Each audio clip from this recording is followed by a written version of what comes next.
بسم اللہ الرحمن الرحیم۔ السلام علیکم ورحمۃ اللہ وبرکاتہ۔ رمضان کے دوسرا عشرے میں یہ تسبیح پڑھو۔ نبی پاک صلی اللہ علیہ وآلہ وسلم بھی یہ تسبیح پڑھتے تھے۔ یہ تسبیح اللہ تعالیٰ کے لاڈلے بندے پڑھتے ہیں۔ حضرت محمد صلی اللہ تعالیٰ علیہ وآلہ وسلم کا فرمان ہے، بس جو کوئی ماہ رمضان کا پہلا روزہ رکھتا ہے تو اس کے سابقہ گناہ معاف کر دیے جاتے ہیں اور اس کے لیے صبح سے شام تک 70,000 فرشتے دعائے مغفرت کرتے رہتے ہیں۔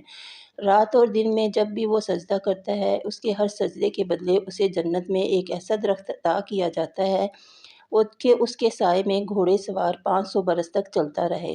محبوب رحمان صلی اللہ تعالیٰ علیہ وآلہ وسلم کا فرمان ہے، رمضان شریف کی ہر شب آسمانوں میں صبح صادق تک ایک منادی یعنی اعلان کرنے والا فرشتہ یہ ندا اعلان کرتا ہے، اے بھلائی طلب کرنے والے، اپنا ارادہ پختہ کر لے اور خوش ہو جا، اور اے برائی کا ارادہ رکھنے والے باز آ جا، برائی سے باز آ جا۔ کوئی مغفرت کا طلبگار ہے کہ اس کی طلب پوری کی جائے، ہے کوئی توبہ کرنے والا اس کی توبہ قبول کی جائے، ہے کوئی دعا مانگنے والا کہ اس کی دعا قبول کی جائے، ہے کوئی سائل کہ اس کا سوال پورا کیا جائے۔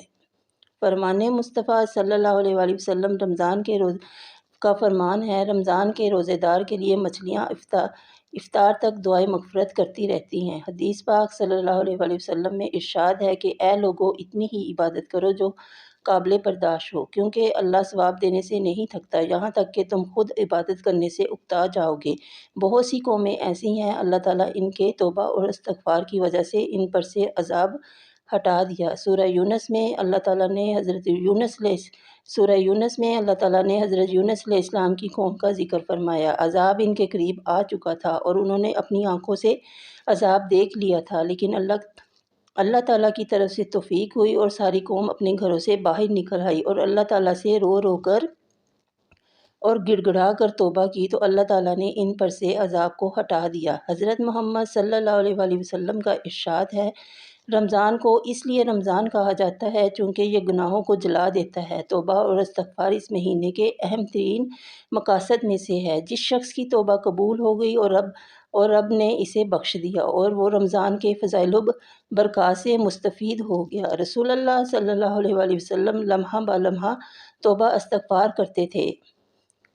آپ صلی اللہ علیہ وآلہ وسلم دوسرا عشرہ مبارک میں کثرت سے استغفار پڑھتے تھے، استغفر اللہ کی تسبیح پڑھتے تھے، کیونکہ دوسرا عشرہ جو ہے مغفرت کا عشرہ ہے۔ رمضان المبارک کا پہلا عشرہ یعنی عشرہ رحمت کا اختتام ہو چکا ہے اور دوسرا عشرہ یعنی عشرہ مغفرت کا آغاز ہو چکا ہے۔ رمضان المبارک کے دوسرے عشرے کی دعا جو دوسرے عشرے کے اختتام تک روزے داروں اور نمازیوں کی زبان پر ورد عام ہے۔ استغفر اللہ ربی من کل ذنب واتوب الیہ۔ ترجمہ، میں اللہ تعالیٰ سے تمام گناہوں کی بخشش مانگتا ہوں جو میرا رب ہے اور اس کی طرف رجوع کرتا ہوں۔ اس دعا کو، اس تسبیح کو آپ نے اس عشرے میں چلتے پھرتے پڑھنا ہے اور ہر نماز کے بعد پڑھیں، کیونکہ یہ تسبیح جو ہے اللہ کی محبوب تسبیح ہے۔ استغفار کرنے والے بندے اللہ کے لاڈلے بندے ہوتے ہیں۔ اللہ کو یہ بندے بہت پسند ہے جو بندے استغفار پڑھتے ہیں اور فوراً اللہ تعالیٰ سے معافی مانگتے ہیں۔ تو آپ اس تسبیح کو اپنی زبان پر جاری رکھ لیں اور اس دعا کو چلتے پھرتے پڑھیں۔ انشاءاللہ جو بھی پریشانیاں ہوں گی دور ہوں گی، کیونکہ جو استغفار پڑھتا ہے، استغفار کی برکت سے اللہ پاک اس بندے کو وہاں سے رزق دیتا ہے جہاں سے اسے گمان بھی نہیں ہوتا، اور استغفار کی برکت سے اللہ اور اس کے بندے کی پریشانیاں، بیماریاں دور کر دیتے ہیں اور اس کے دل کی مرادوں کو پورا کرتے ہیں۔ یہ تسبیح بہت ہی خاص تسبیح ہے اور دوسرے عشرے کی سب سے بہترین تسبیح ہے۔ اس تسبیح کو آپ لازمی پڑھیں۔ تو ناظرین، رمضان المبارک کے بابرکت مہینے کے حوالے سے ایک حدیث آپ سے شیئر کروں۔ حضرت عبادہ بن صامت بیان کرتے ہیں کہ جب رمضان آیا تو سرور کائنات صلی اللہ علیہ وآلہ وسلم نے فرمایا، تمہارے پاس رمضان آ گیا ہے، یہ برکت کا مہینہ ہے، اللہ تعالیٰ تم کو اس میں ڈھانپ لیتا ہے اور اس میں رحمت نازل ہوتی ہے اور گناہ جھڑ جاتے ہیں اور اس میں دعا قبول ہوتی ہے اور اللہ تعالیٰ اس مہینے میں تمہاری رغبت کو دیکھتا ہے، سو تم اللہ کو اس مہینے میں نیک کام کر کے دکھاؤ، کیونکہ وہ شخص بدبخت ہے جو اس مہینے میں اللہ کی رحمت سے محروم رہا۔